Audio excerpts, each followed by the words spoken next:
Que j'en profite pour te remercier devant la France entière. Parce que t'es un des premiers à avoir ri très très fort à une de mes vannes en plateau. Donc à l'époque, t'as vraiment explosé de rire avec la tête en arrière, je sais pas si tu te souviens. Mais un, ça reste un grand souvenir pour moi, et deux, en fait, ça fait comprendre à plein d'autres invités que si tu riais à une vanne, derrière aussi, bah t'étais un peu gagnant, quoi, parce que ça montrait que t'avais plein d'autodérision, et je trouvais ça plein de camaraderie, plein de gentillesse, et voilà, je te l'ai jamais vraiment dit en face parce qu'on se croise pas souvent, mais merci pour ça. Non, mais en fait, c'est un truc dont j'ai beaucoup souffert chez Michel Drucker, parce que j'ai quand même passé 7 ans sur le canapé à faire des numéros et de l'humour.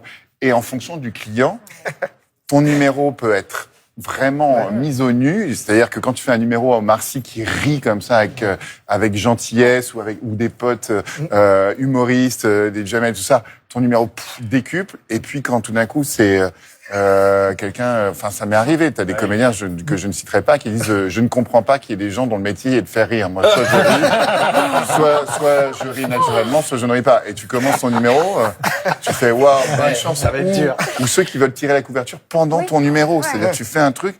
Donc c'est la base pour moi, pour Paul et pour tous les copains maintenant que je suis invité sur les plateaux et plus dans le poste de chroniqueur ou d'humoriste. C'est la base d'être le bon camarade, Évidemment. de les aider.